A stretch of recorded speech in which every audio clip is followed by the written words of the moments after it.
Welcome to all parents and students. Today we are going to study the last exercise from this chapter number 4, application of derivatives, and exercise number 4.4. Okay, in this exercise we have to study lots of things. Okay, major things I have mentioned on this board. तो क्या क्या पढ़ना है इस exercise में वो सब हमने यहाँ पे मेंशन किया है. Okay, marginal demand. Okay, now whenever the word marginal come, जब भी मार्जिनल वर्ड आता है तो ये सोच लेना है marginal stands for derivative. You have to take derivative. So it's marginal demand means you have to take derivative of demand. So demand function will be given. अगर वो डिमांड फंक्शन डी से मेंशन किया है, problem में हमेशा D से mention किया रहेगा ऐसा कुछ नहीं. कभी कभार अलग लेटर भी यूज कर सकते हैं, बराबर है. तो वहां पे प्रॉब्लम आपको ध्यान से पढ़ना है, वहां पे देखना है डिमांड फंक्शन के लिए कौन सा लेटर यूज किया है. So mostly they use D, that's why we are using D. So marginal demand means derivative of demand D upon DP. P is the price, मतलब जो डिमांड फंक्शन दिया जाएगा D in terms of P दिया है तो आप D upon DP लिख सकते हो. तो अगर डी का value in terms of P दिया है, मतलब D is equal to P square plus 2p plus 1 ऐसा दिया है तो डी अपॉन डीपी. लेकिन अगर डी का value in terms of X दिया होगा तो आप यही डेरिवेटिव कैसे लिखोगे, D upon D X. Are you getting it? तो डी अपॉन डीपी ही होगा, ऐसा कुछ नहीं है. तो डी का वैल्यू कौन से वेरिएबल में दिया है वो चेक करना. D in terms of P दिया है तो डी अपॉन डीपी. अगर D in terms of X दिया है तो डी अपॉन डी एक्स भी हो सकता है. मार्जिनल सप्लाई, सप्लाई का डेरिवेटिव, तो सप्लाई फंक्शन दिया रहेगा वहां पे एस इज इक्वल टू, फिर उस सप्लाई का क्या करना है आपको डेरिवेटिव लेना है D S upon DP.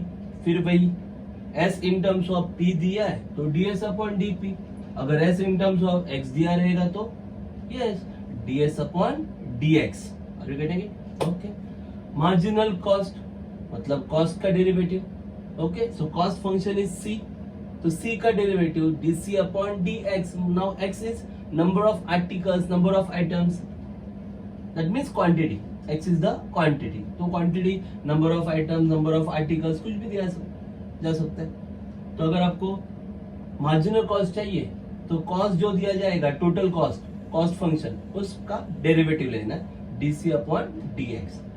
Average cost, now the word average मतलब यहां डेरिवेटिव नहीं लेना है. Average just you have to take average, बराबर. तो टोटल कॉस्ट जो रहेगा उससे, मतलब टोटल कॉस्ट मतलब ये जो टोटल कॉस्ट है C is the total cost. Total cost of how many items, X items. Okay, so if you want to find average cost, divide total cost by number of items और the quantity. तो c upon X, यहाँ पे derivative नहीं लिया जाएगा. Just क्या करोगे, total cost को नंबर ऑफ आइटम्स या नंबर ऑफ आर्टिकल से आप डिवाइड करोगे. टोटल रेवेन्यू, रेवेन्यू मतलब इनकम, बराबर. तो रेवेन्यू कैसे मिलेगा, p into D, where p is the price, price of one item and d is the demand, बराबर. मतलब अगर आप एक बुक सेल कर रहे हो तो क्या करोगे, आप एक बुक का प्राइस देखोगे ना. ऐसे 100 बुक सेल कर रहे हो तो 100 क्या हो गया उसका डिमांड, क्वांटिटी, बराबर. और P प्राइस क्या हो गया, एक बुक का प्राइस P.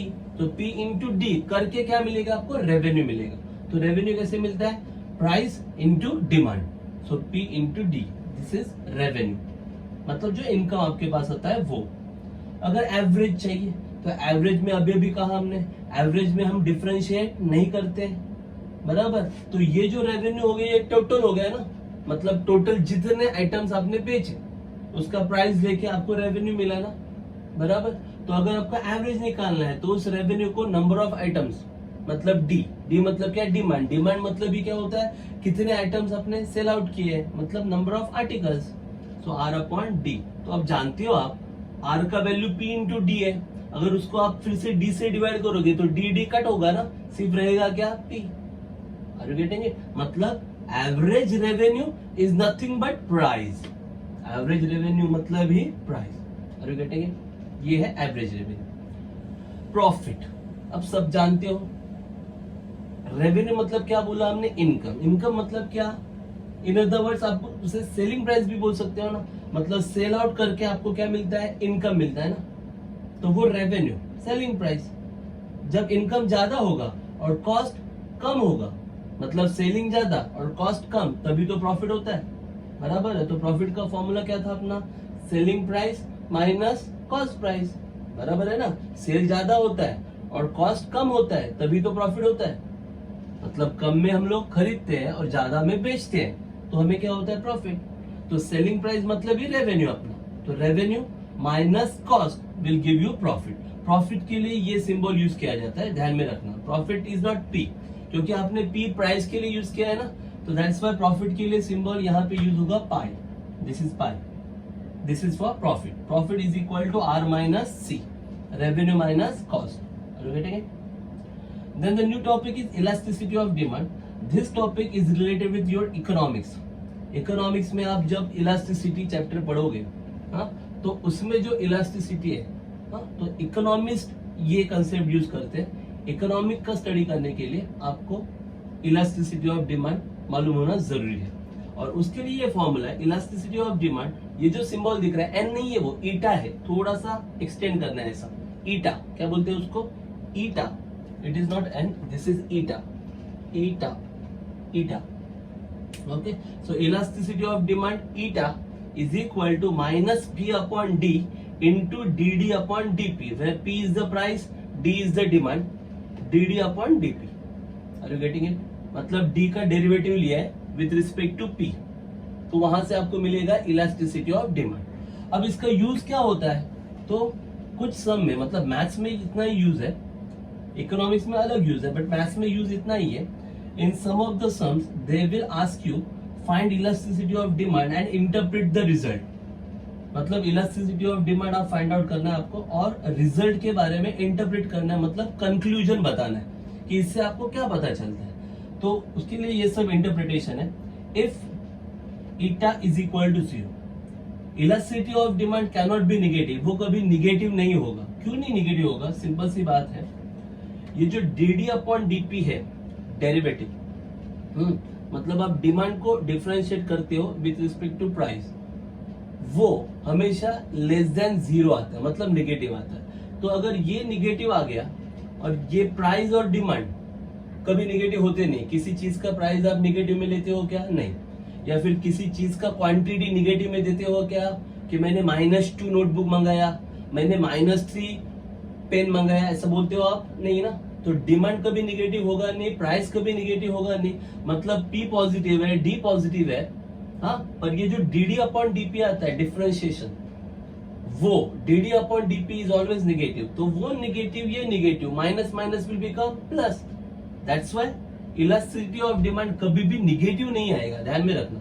अगर निगेटिव आ रहा है मतलब कहीं तो आपने मिस्टेक किया है। Are you getting it?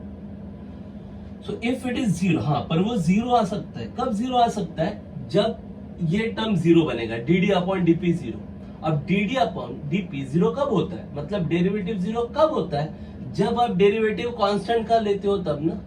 समझ में आ रहा है, मतलब अगर demand is constant function of price, मतलब डिमांड फंक्शन अगर कांस्टेंट हो, उसमें प्राइस हो ही ना, मतलब वो प्राइस पे डिपेंड ही ना हो, तो ये dd अपॉन dp क्या बन जाएगा, 0। तो ये पूरा आंसर 0 बन जाए।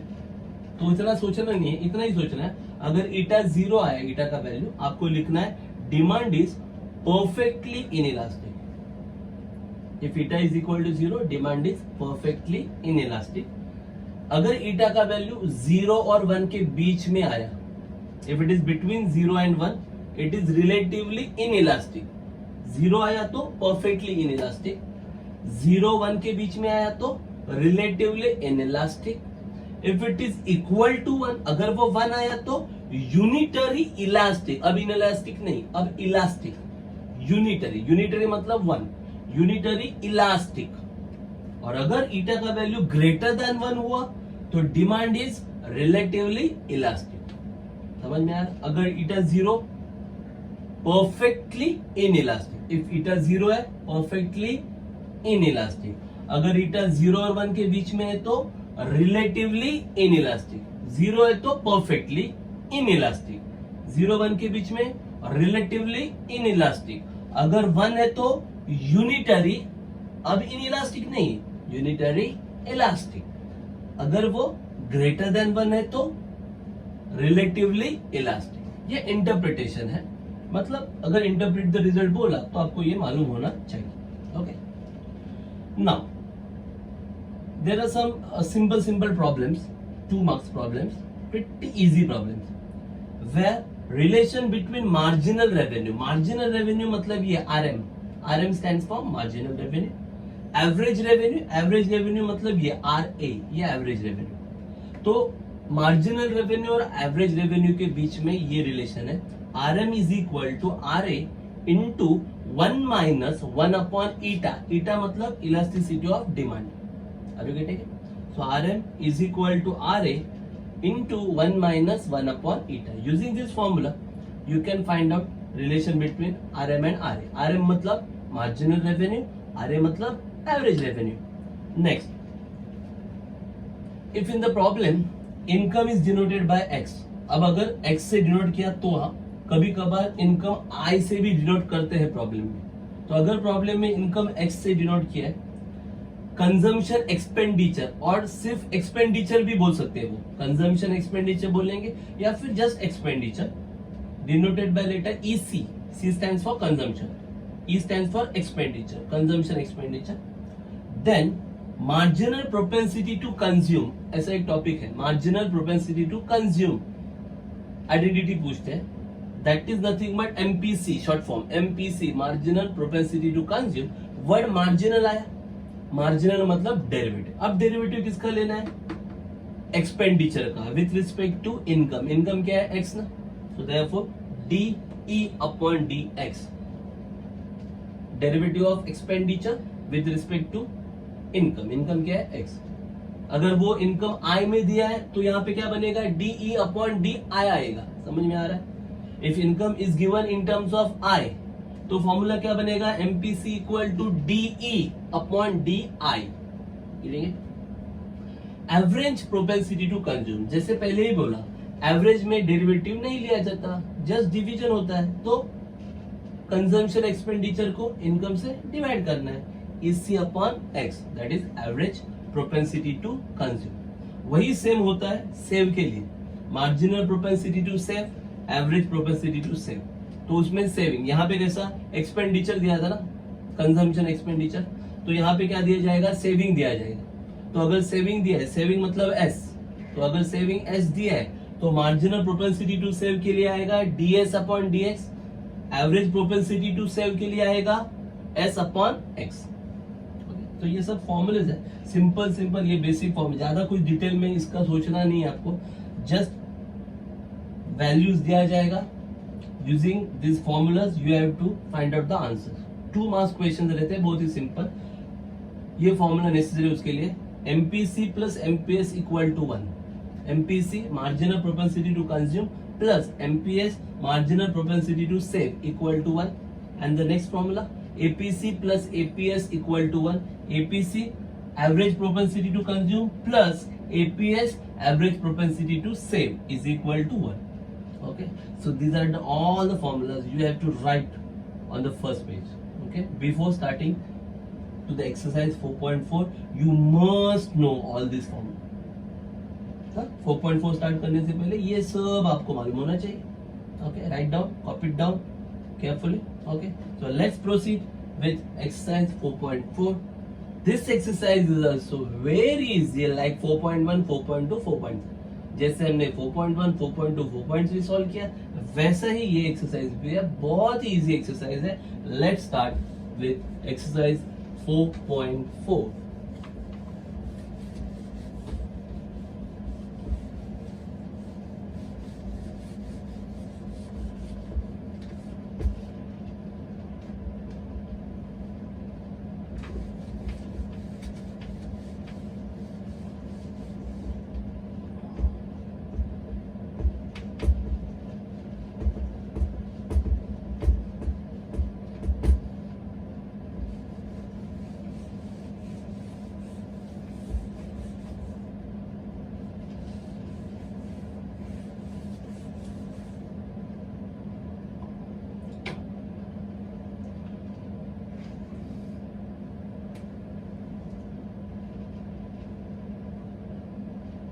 4.4 question number 1.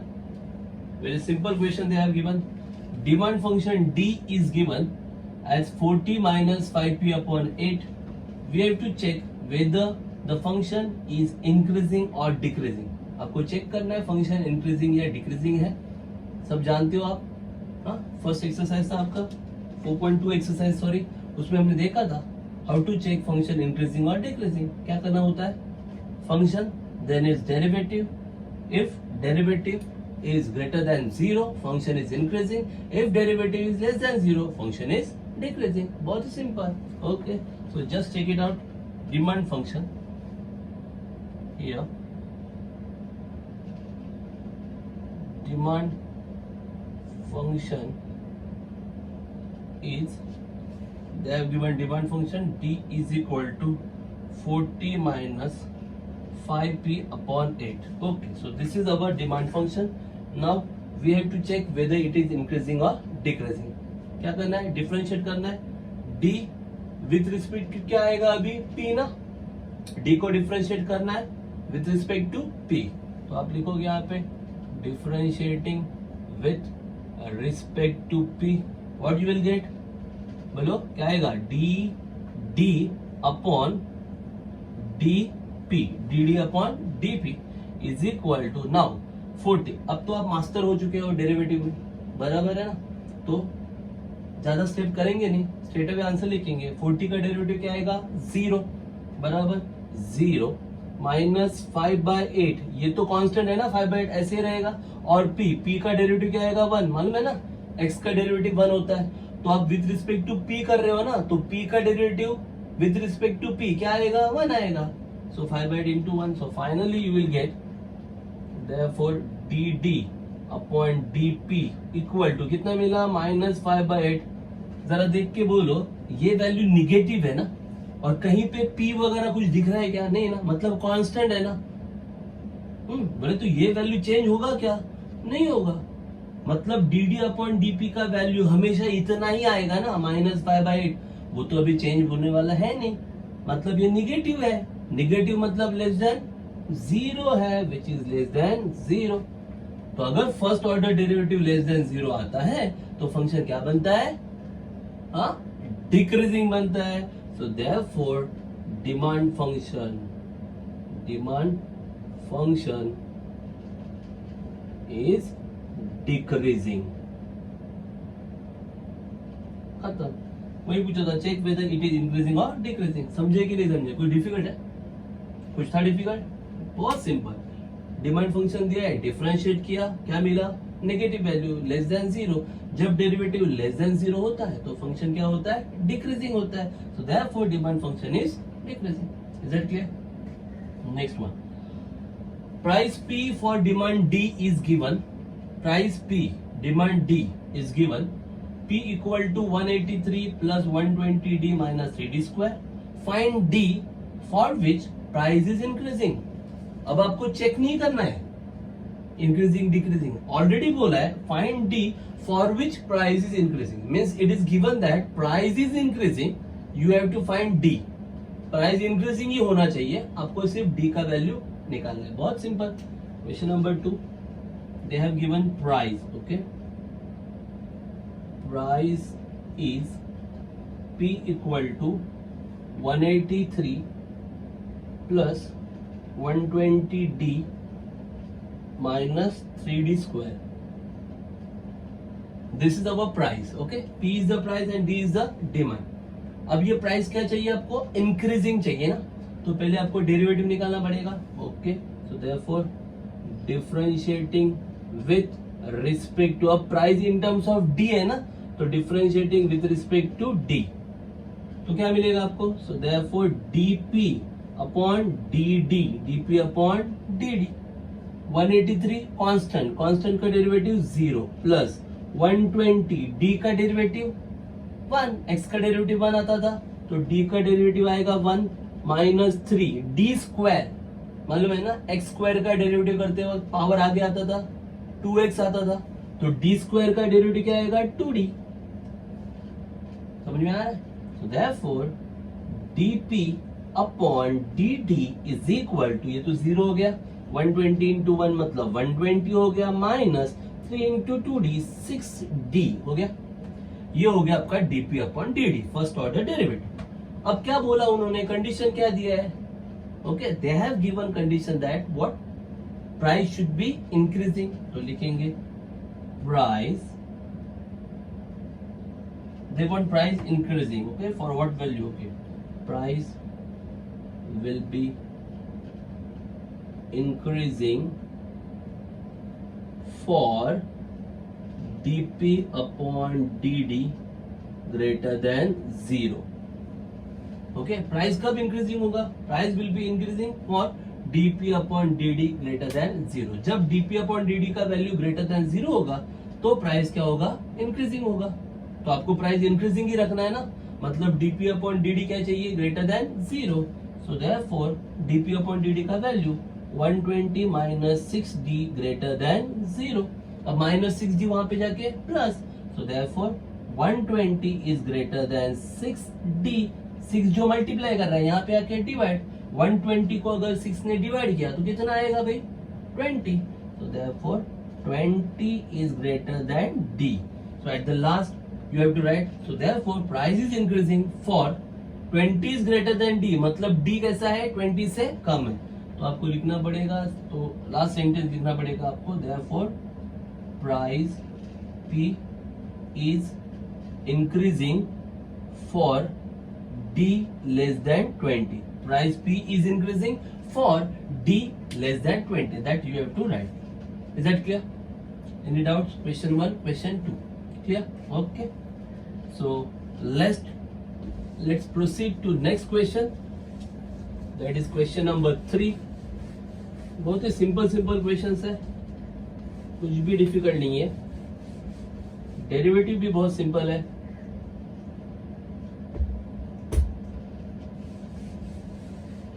Just be careful, avoid silly mistakes. Okay, in question number 3 they have given total cost C is given as 100 plus 600x minus 3x square. Find x for which total cost is decreasing. Same अभी क्या वैसे ही. Find x for which total cost is decreasing. Total cost क्या है? Decreasing है. Simple. So question number 3. First of all, total cost. Total cost is given.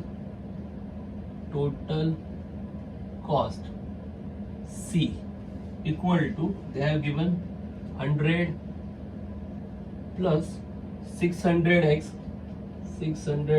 minus 3x square minus 3x square. Okay, this is the total cost and we want this total cost decreasing. So differentiating, so therefore differentiating with respect to, अब क्या आएगा? x ना, with respect to x, तो क्या मिलेगा आपको? dc upon dx। समझ रहे हो कि नहीं? समझ में आ रहा है ना? सो 100 क्या है? कांस्टेंट, कांस्टेंट का derivative 0 plus 600x, derivative of x 1, yes, minus 3, what about x square का derivative 2x। So finally you will get dc upon dx is equal to 600 minus 6x। अब ये आपको कांस्टेंट, ये जो कॉस्ट फंक्शन है वो क्या चाहिए आपको? डिक्रीजिंग ना। So cost, total cost function, total cost is decreasing for dc by dx less than 0। Total cost कब डिक्रीजिंग होगा? Total cost is decreasing for dc by dx less than 0। जब ये first order derivative less than 0 होगा तो total cost decreasing होगा। So just put down the value. So therefore 600 minus 6x less than 0. Minus 6x वहां पे जाके plus. So therefore 600 is less than 6x. 6 multiply कर रहा है यहाँ पे आके डिवाइड, 600 को अगर 6 ने डिवाइड किया तो कितना आएगा? Yeah, 100. So therefore 100 is less than x. तो फाइनली लिखो therefore total cost is decreasing. Total cost is decreasing for, अब 100 is less than x है ना, मतलब x कैसा है? Greater than 100 for x greater than 100। समझ में आ रहा है ना? क्या लिखा है? 100 लेस देन x, मतलब x ग्रेटर है, सो x ग्रेटर देन 100। कुछ डिफिकल्ट लग रहा है आपको? प्रिटी सिंपल सम, बहुत ही सिंपल सम है। Okay, so let's proceed to question number 4। What is given in question number 4? Let me check first. Okay, total cost is given C. So total cost C is given 180 plus 4x for x items. Okay, so number of items are x. The demand function भी दिया है, P equal to 240 minus x. Find x for which revenue is increasing and profit is increasing. अब आपको revenue भी find out करना है और आपको profit भी find out करना है। Is that clear? दिया क्या है उन्होंने? कॉस्ट दिया है, टोटल कॉस्ट, और डिमांड फंक्शन दिया है P। ठीक है, रेवेन्यू एंड कॉस्ट। अब इंक्रीजिंग चाहिए रेवेन्यू और इंक्रीजिंग चाहिए profit. Where should I write? Okay, so let me clear this question. Question number 4, they have given total cost and price.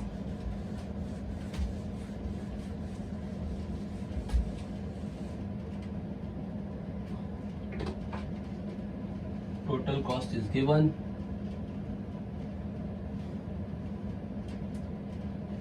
We want revenue and profit. Okay. Total cost C, and that C is given as 180 plus 4x. This is my total cost. Then demand function they have given. Demand function P is equal to, they have given 240 minus x, 240 minus x. Okay, so here we want revenue and profit. आपको क्या चाहिए? revenue और profit। तो revenue के लिए आपने formula देखा था, revenue R equal to P into D, है ना, प्राइस इंटू डिमांड ना, P into D। तो P तो है आपके पास। अब ये जो P है वो इन टर्म्स ऑफ x दिया है ना, समझ में आ रहा है ना, मतलब D की जगह पे क्या आया? x आया हुआ है। x is the number of items, are you getting it? तो x क्या है आपका? डिमांड। डिमांड फंक्शन ये है, P is equal to 240 minus x, बराबर, और x क्या है? Quantity demanded. तो फिर अगर आपको रेवेन्यू निकालना है, so therefore revenue is equal to R is equal to क्या आएगा? P into x। अब P इंटू D आएगा क्या? नहीं, क्योंकि P in terms of D नहीं दिया है, P in terms of x दिया है। तो अब क्या लिखोगे? R equal to P into x। Okay, so just find out. So therefore R is equal to P का value 240 minus x into x. So therefore R is equal to 240 into x, 240x minus x square. This is your total revenue R. तो revenue मिल गया आपको, बराबर है। अब आपको ये revenue क्या करना है? revenue increasing करना है, बराबर है। तो increasing करने के लिए आप क्या करोगे? डेरिवेटिव फाइंड आउट करोगे। So therefore dr by dx, आपको ये इंक्रीजिंग चाहिए, तो first of all derivative dr by dx। So 240 into what is the derivative of x? x का derivative 1, very good. What about x square? x square का derivative 2x। So what you will get? You will get 240 minus 2x। ये हो गया आपका dr by dx। अब revenue आपको चाहिए increasing, तो जब रेवेन्यू इंक्रीजिंग चाहिए तो फर्स्ट ऑर्डर डेरिवेटिव क्या चाहिए? Yes, this derivative should be greater than 0। क्यों? क्योंकि आपको इंक्रीजिंग चाहिए। तो आप लिखेंगे revenue is increasing for dr by dx greater than 0। तब ये रेवेन्यू क्या होगा? इंक्रीजिंग होगा। So therefore dr by dx का value 240 minus 2x greater than 0। Minus 2x वहां पे जाके प्लस होगा, so you will get 240 is greater than 2x। 2 यहाँ पे जाके डिवाइड करेगा, 240 को अगर 2 ने डिवाइड किया तो कितना आया? 120। So therefore 120 is greater than x। 120 is greater than x, मतलब x इज लेस देन 120। तो आप लिख सकते हो, वो आप बाद में लिखा तो भी चलेगा, नंबर 1 ना, this is. Eight the and आप दोनों का आंसर लिखोगे तो भी चलेगा, या फिर यहीं पे लिख देते। Therefore revenue is increasing, revenue is increasing for x less than 120. So revenue is increasing for x less than 120. Just check it out. Any doubts? कुछ डाउट्स है? कुछ समझ में नहीं आ रहा है? रेवेन्यू का फॉर्मूला P इंटू एक्स क्यों लिखा वगैरह. Okay, so next we have to find और we have to find value for x where profit is increasing. Okay, so first we have to find profit. Okay, so profit number 2, profit that is pi is equal to, क्या formula बताया था profit का? Yes, revenue minus cost. Profit equal to revenue minus cost.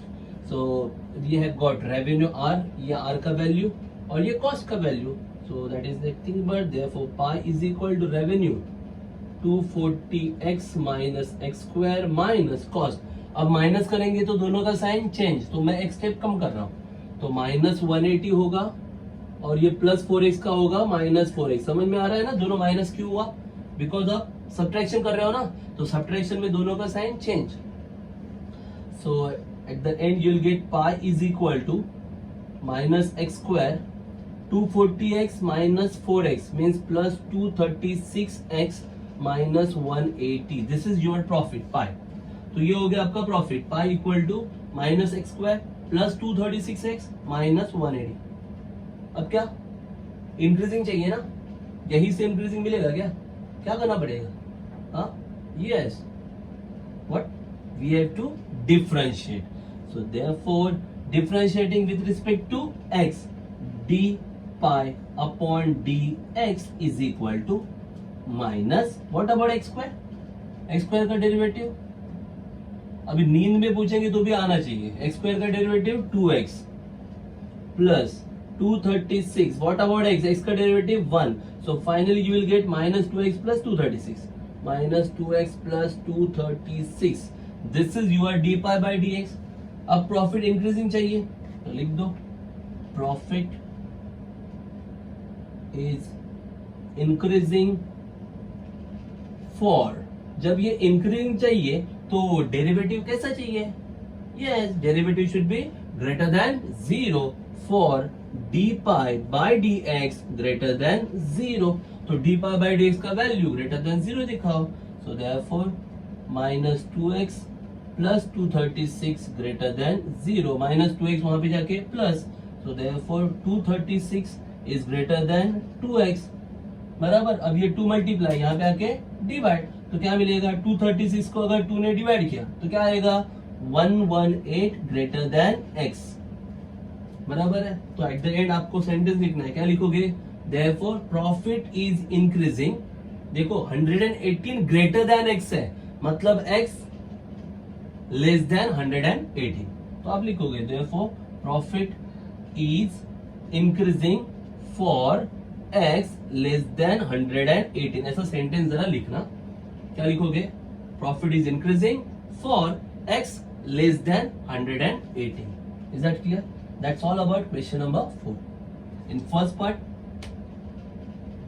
We have studied revenue is increasing for x less than 120 and in second part profit is increasing for x less than 180.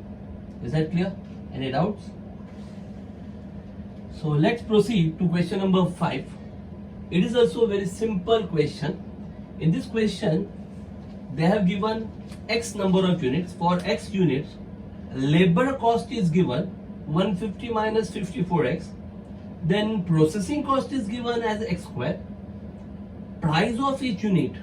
Price of each unit. Listen carefully. Price of each unit. The answer सुनना. P is equal to 10,800 minus 4x square. Find x for which x find out करना है, for which total cost is decreasing, revenue is increasing. First में पूछा total cost decreasing और second में पूछा revenue is increasing.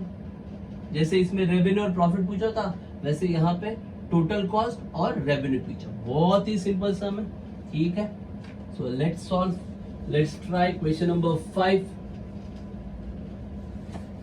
Here they have given labor cost, processing cost. थोड़ा सा different कुछ करने की कोशिश उन्होंने की है, बट है बहुत easy.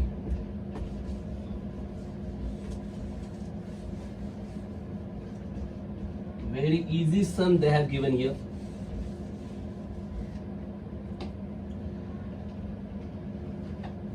Question number 5, they have given labor cost, and first we have to find total cost. Okay, so here total cost C is equal to, for total cost they have given labor cost and processing cost. So labor और processing add करेंगे तो ही मिलेगा total cost. So total cost is equal to, C is equal to labor cost plus processing cost. Labor cost, processing cost, therefore C is equal to labor cost. Labor cost is given as 150 minus 54x. This is labor cost plus processing cost is given as x square. Finish. So we have got total cost C is equal to 150 minus 54x plus x square. ये हो गया आपका total cost. अब ये total cost हमें decreasing चाहिए. बोलो कितना इजी है, ये डिक्रीजिंग चाहिए आपको, बराबर है ना. तो सबसे पहले क्या करेंगे, डेरिवेटिव, और डिक्रीजिंग के लिए डेरिवेटिव क्या होना चाहिए, लेस देन 0. खेल खत्म. So differentiating with respect to x, so therefore dc upon dx is equal to 150 constant, derivative 0 minus 54x, derivative 1 plus x square, derivative 2x. So you will get dc upon dx is equal to 2x minus 54. क्या सही लिखा गलत लिखा, जल्दी बोलो, बराबर है ना. 2x minus 54, ये हो गया dc upon dx. अब आपको कॉस्ट क्या चाहिए, इंक्रीजिंग और decreasing, decreasing. Okay, so therefore total cost is decreasing for dc upon dx less than 0. Decreasing चाहिए ना, तो डेरिवेटिव क्या चाहिए, less than 0. So therefore 2x minus 54 less than 0, minus 54 वहां पे जाके plus. So therefore 2x is less than 54. 2 multiply कर रहा है, वहां पे जाके डिवाइड करेगा. So therefore x is less than 54 divided by 2. Straight away मैं आंसर लिख देता हूं, बराबर ना. 54 by 2 कितना आएगा, 27. समझ में आ रहा है, मतलब टोटल कॉस्ट डिक्रीजिंग कब होगा, जब x लेस देन 27 होगा. सिंपल कैलकुलेशन है, कुछ डिफिकल्ट नहीं है. तो लिखना आपको, therefore total cost is decreasing for x less then 27. ये हो गया आपका question number 1. Now in second question they have asked revenue is increasing. आपको revenue increasing करना है. अब revenue के लिए उन्होंने P दिया है, price for 1 unit, बराबर. तो revenue का फॉर्मूला तो है आपके पास, ठीक है, लिखते हैं. revenue के लिए आपके पास क्या है, price. so revenue R is equal to क्या है, P into X. P into X ही क्यों लिखा, क्योंकि वहां पे X number of items बोला है क्वेश्चन में. X is the number of items, बराबर है. तो क्या आएगा, R equal to P into X. P is the price into X, number of items. Okay, so therefore R is equal to P. The value for P is given in the problem. Problem में P का value दिया है. So P is given as 10,800 minus 4x square into X करना है आपको, बराबर. Just multiply करना है. So you will get R is equal to 10,800x minus 4x cube. This is the value for R. अब revenue आपको क्या चाहिए, increasing चाहिए. To show increasing, decreasing, first of all differentiate. So therefore dr upon dx. What about 10,800x?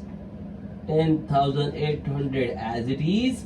x का derivative 1 आएगा, derivative of x is 1 minus 4. What about x cube, power function ना, क्या आएगा, 3x square. So finally you will gate dr by dx is equal to 10,800 minus 12x square. Okay, now revenue क्या show करना है आपको, increasing. You want revenue increasing.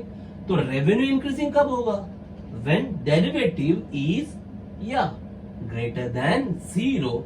it is increasing. So where should I write? Okay, let me clear this. Cost तो आपको समझ में आ रहा है. Okay, so let me write here.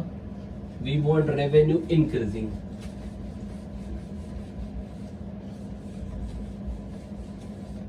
So we can write here revenue is increasing for dr by dx greater than 0. Okay, dr by dx greater than 0, then revenue is increasing. Just put down the value.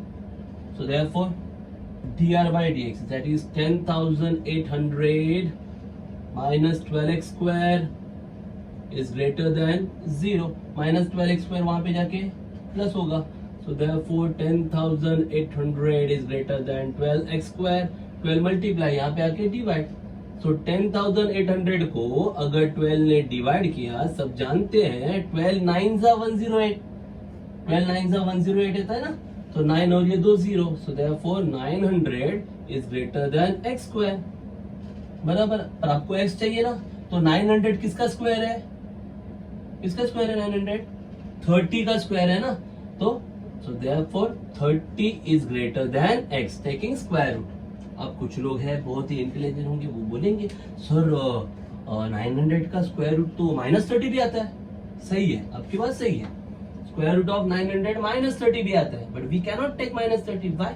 Because we are dealing with value of x ना. आप x के value से deal कर रहे हो, और x क्या है? Number of item, number of articles. तो फिर भी बोला हमने नंबर ऑफ आर्टिकल्स निगेटिव होता है क्या कभी? नंबर ऑफ आर्टिकल्स कभी निगेटिव होता है क्या? नहीं ना. So that's why don't consider -30. इसलिए -30 कंसीडर करने की जरूरत नहीं है.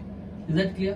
सो finally you can write, so therefore revenue is increasing for 30 greater than x है, मतलब x less then 30. For x less then 30. Is it clear? This is all about question number 5. Where first part for total cost, second part for revenue. In first part, total cost is decreasing. In second part, revenue is increasing. Is that clear? Any doubts? Okay. Similar type of sum they have given in question number 6, and I think you can do that sum properly. I'll give just hint about that question. I'll give hint of that question. Very easy question. Total cost of x articles is given. Total cost is given. C equal to 47x plus 300x square minus x raised to 4. Then find x for which average cost is increasing and average cost is decreasing. They want about average cost, not for cost. They want average cost increasing and average cost decreasing. चलो कर ही देते हैं. Question number 6. Average cost increasing and decreasing. So first we have to find average cost, and then we have to follow the same steps. Okay, let's check it out. Question number 6. Here total cost is given. Total cost C is given as 47x plus 300x square minus x raised to 4. 300x square minus x raised to 4. And now we have to find average cost. So therefore average cost. So just now we have discussed average cost. Okay, जब भी आपको average cost लेना है या average लेना है, तो just divide करना है, डेरिवेटिव नहीं लेना है. मार्जिनल डेरिवेटिव, एवरेज में डेरिवेटिव नहीं लेना है, जस्ट डिवाइड करना है. तो एवरेज कॉस्ट मीन्स कॉस्ट को डिवाइड करना है bye number of items. Number of items क्या है? x. समझ में आ रहा है ना? x is the number of items, number of articles. तो अगर एवरेज कॉस्ट चाहिए तो क्या आएगा? c upon x. So value for c तो है आपके पास, उसे x से डिवाइड करना है. So here you will get therefore CA is equal to 47x plus 300x square minus x raise to 4 divided by x. सबको x से divide कर दो. So you will get CA is equal to 47x upon x. मतलब क्या रहेगा? सिर्फ 47 300x square upon x. तो x और स्क्वायर जाएगा, क्या आएगा? 300x minus x raise to 4 upon x, x cube. Are you getting it? ये हो गया आपका सी ए मतलब एवरेज कॉस्ट। अब ये एवरेज कॉस्ट इंक्रीजिंग डिक्रीजिंग करना है, तो डेरिवेटिव कॉस्ट का नहीं लेना है, डेरिवेटिव एवरेज कॉस्ट का लेना है। Are you getting? क्योंकि आपको इंक्रीजिंग डिक्रीजिंग क्या चेक करना है, एवरेज कॉस्ट, बराबर। तो डेरिवेटिव कौन सा लेना है, एवरेज कॉस्ट का। So just differentiating with respect to x, you will get dca upon dx is equal to, ये a सफिक्स जैसा लिखना है, 47 कांस्टेंट 0, 300 इंटू x, x का डेरिवेटिव 1, तो 300 इंटू 1 300 आएगा, माइनस x क्यूब का डेरिवेटिव 3x स्क्वायर, फिनिश्ड। ये हो गया डेरिवेटिव।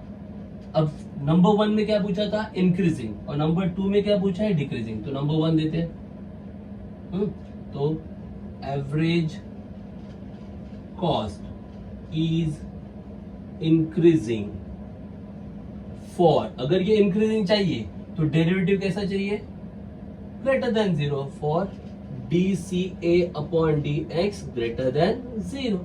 तो वैल्यू पुट अप कर दो, therefore 300 minus 3x square greater than 0, minus 3x square वहां पे गया plus, so therefore 300 greater than 3x square. 3 multiply यहाँ पे आके डिवाइड, बहुत सिंपल। तो अगर 3 इसे डिवाइड करेगा, 300 डिवाइड बाय 3 कितना आएगा, 100। So therefore 100 greater than x square. अब वही जो 900 के वक्त बताया था, अब स्क्वायर रूट लेना पड़ेगा ना, x चाहिए, तो 100 का स्क्वायर रूट 10 आएगा और माइनस 10 भी आएगा, तो माइनस 10 लेंगे क्या आप, because x can not B negative. So therefore 10 is greater than x, 10 is greater than x, मतलब x is less than 10. So just write down. Therefore, average cost, अब ऐसे मत लिखना, प्रॉपर लिखना। Therefore, average cost is increasing for x less than 10. Therefore, average cost is increasing for x less than 10. Okay. अब अगर second question number 2 जो है, इसमें क्या बोला है, एवरेज कॉस्ट इज डिक्रीजिंग, तो क्या होगा, ऐसे लिखना, average cost is decreasing for dca upon D. अब ग्रेटर देन 0 आएगा क्या, नहीं, क्या आएगा, less than 0, dca upon dx less than 0। Same proper wording करना है, सिर्फ इंक्रीजिंग की जगह पे क्या आएगा अभी, डिक्रीजिंग, और यहाँ पे ग्रेटर देन की जगह पे क्या आएगा, लेस देन। इधर भी लेस देन, इधर भी लेस देन, इधर भी लेस देन, इधर भी लेस देन। बात समझ में आ रहा है, समझ में आ रहा है, मतलब एंड में आंसर ये आएगा फॉर x ग्रेटर देन 10। ना समझे, ये इंक्रीजिंग का था। अब डिक्रीजिंग का जब आप सॉल्व करोगे, आप कर सकते हो ना सॉल्व, तो डिक्रीजिंग का सॉल्व करोगे तो आंसर क्या आएगा, x greater than 10। This is all about question number 6। Are you getting it? So here we have covered 1 to 6 questions and some basic parts from exercise 4.4. Okay, in our next video we will cover remaining sums from this exercise and then our chapter will be over. Okay, so go through all these sums, very simple sums, very easy sum. Okay, just by heart all those formulas, whichever given on the board. जितना भी formula दिया है वो by heart कर लो, बार बार लिखो, practice कर दो और प्रॉब्लम सॉल्व करो. Okay, just practice. Once again, thanks for watching video. Keep watching, keep solving, keep practicing.